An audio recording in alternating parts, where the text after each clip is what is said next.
Hello, hello, 390 Wagon Master here. All right, so last week, uh, Mr. Steve-O 597 up in northern Utah donated a few radios to the cause, and I would like to show you one of them. So I remember these back in the day when I was a kid. I've never owned one of these, probably because it was just like a crystal controlled rig, and you were limited to 6 channels, and 23 channels was more my style.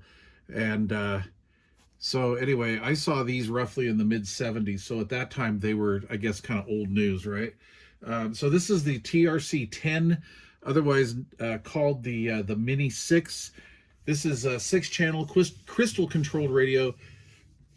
I believe this was released in 1970 at a price of like 69 bucks.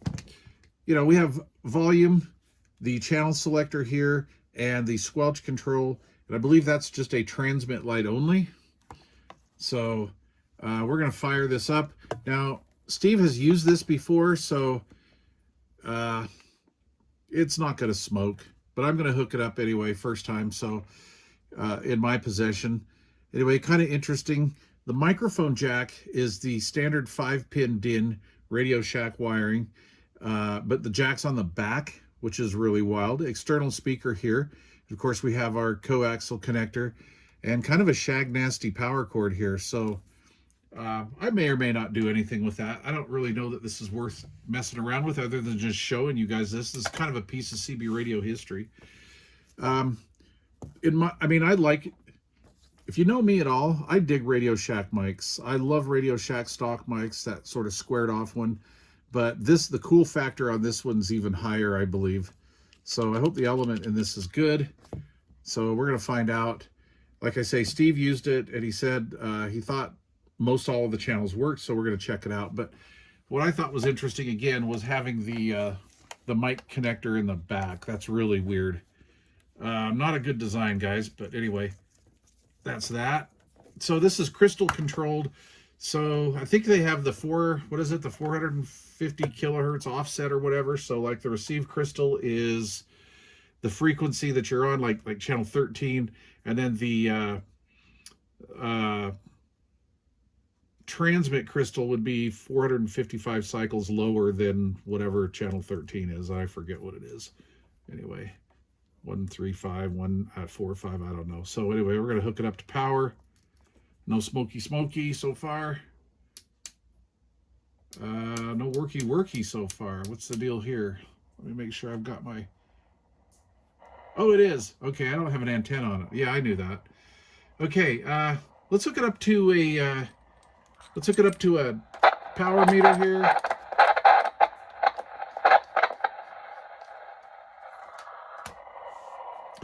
So, just as a little personal... Oh, wow, look at this. This is interesting. This is one of those radios that has the backward squelch, right? So you turn it all the way clockwise and the squelch is off. And then as you turn it counterclockwise, the squelch activates. I think I heard... Spaceflight 101 say on one of his videos, I wonder how many radios actually went to the trash bin because of that. People maybe getting a hand-me-down radio and they do this and they're like, well, this thing's junk. It doesn't work. Nobody would think to turn the squelch, right? A lot of people wouldn't anyway. All right, so we are on channel A. Now, if I recall, most all of these crystal controlled radios either came with a channel 11 or a channel 9 crystal. I'm going to assume most of them came with 11.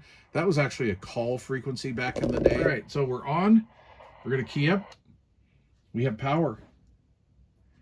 2, 4.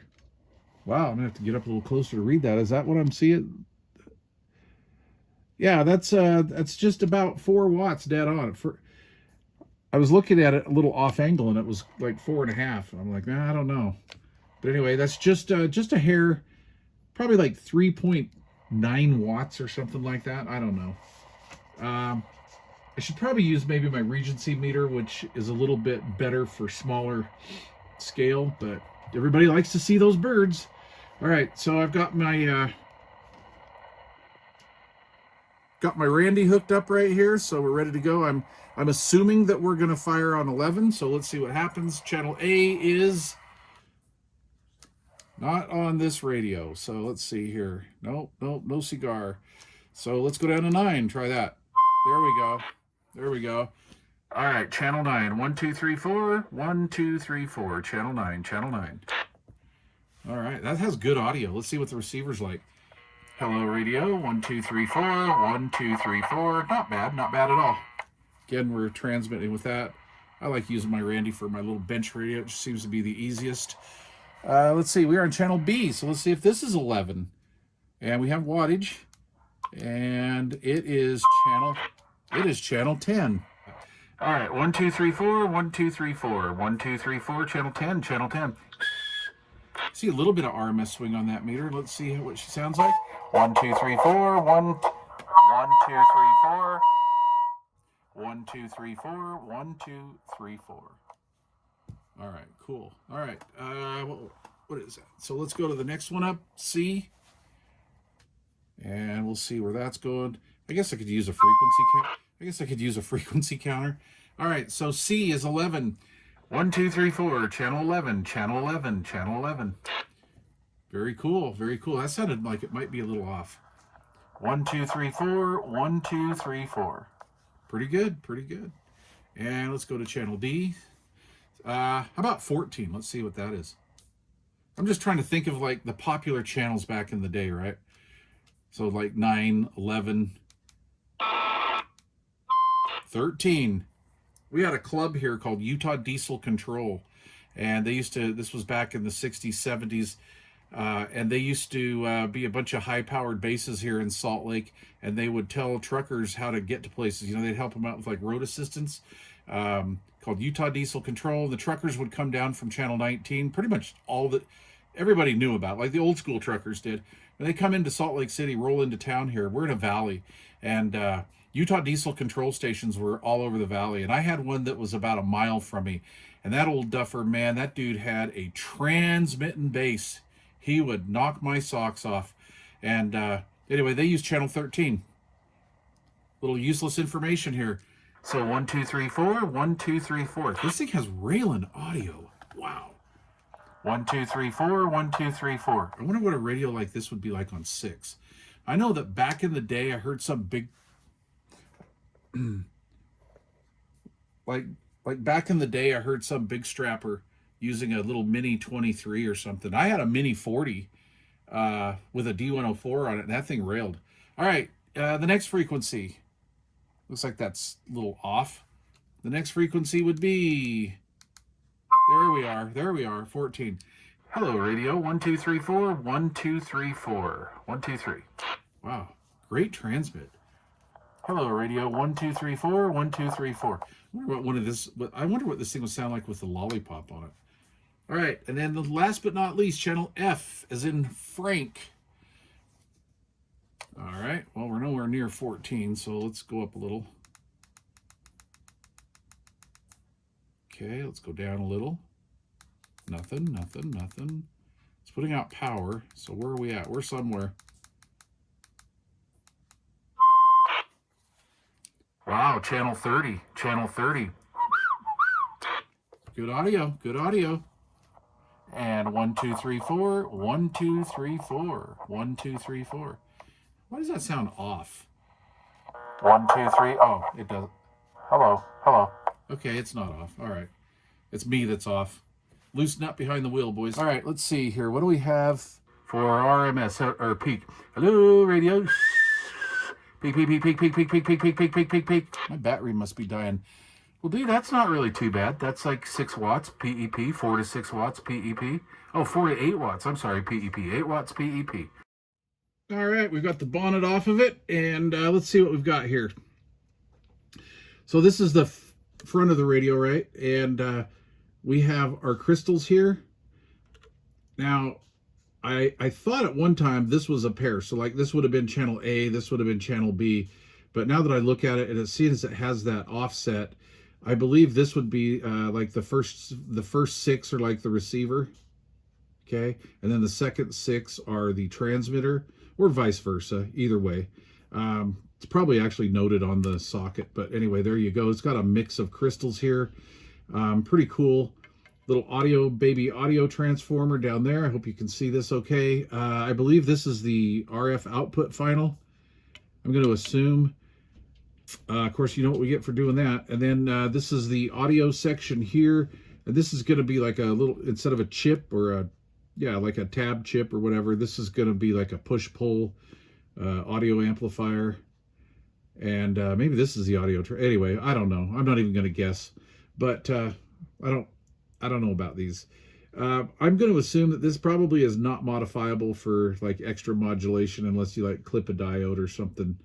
There is a VR up here in a little piece of plastic, but I don't know. I'm not sure if that would be audio related. That could be for something else. But anyway, I'm sure there's somebody out there that knows more about this than I do. There's our little rotary wafer switch right here.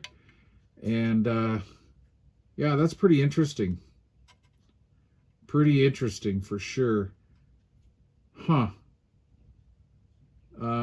Yeah, anyway, I did notice this though. This connector here needs to be resoldered. It's just kind of waddling around in there. So anyway, still blows me away that 5-pin connector's on the back. That's just crazy. All right, let's put this thing on an antenna.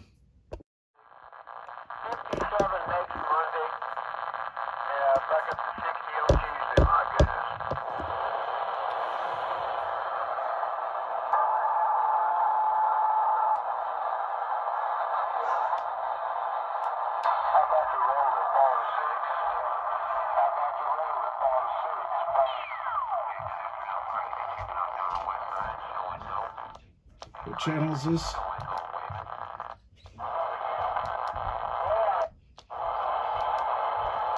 Oh, 11. All right, there we go.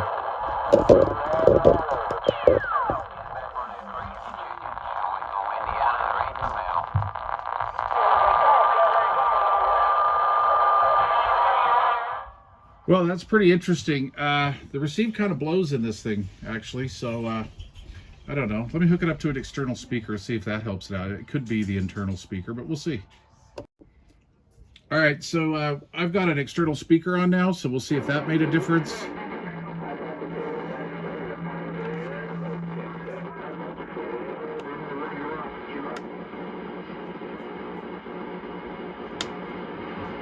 Doesn't have very good adjacent channel rejection. So you hear all that noise?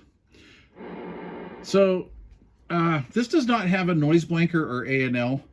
And that's a problem when you're running just a rig like this. Think of a, think of like a base radio too as well, like the TRC 30As and stuff like that. So this is why generally I never bring a radio home that does not have at least a noise blanker.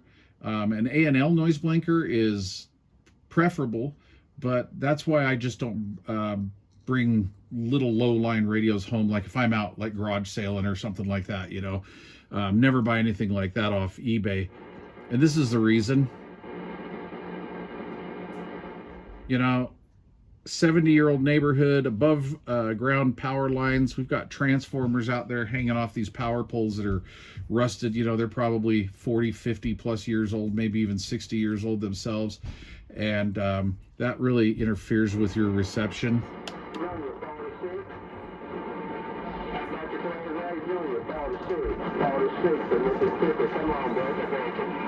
So anyway, okay, well listen, that was kind of fun. Pretty cool. It's CB radio history for sure.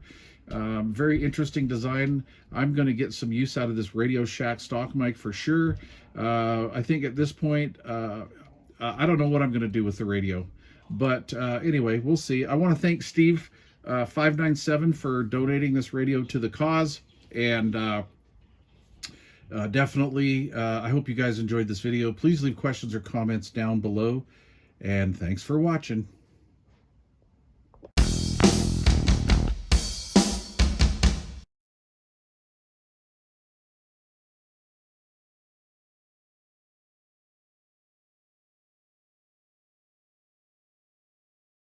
Oh. 13. Should we do Utah diesel control? No. And those old duffers, man, they took that stuff serious. I think more than the local REACT guys, because you get on 13. Yeah, this channel's for diesel control only. Get out of there, kid. You bother me. Yeah, breaker 1-4. Yeah, go ahead there, Lady Break. Hey, wait a minute. This is KHW1276. Can I have a radio check? Yeah, kid, you're in the mud. Somewhere right around. Thanks for the break there. How about you, Marshmallow? You got a copy? All right. Pretty interesting. Let's take the lid off and see what's inside.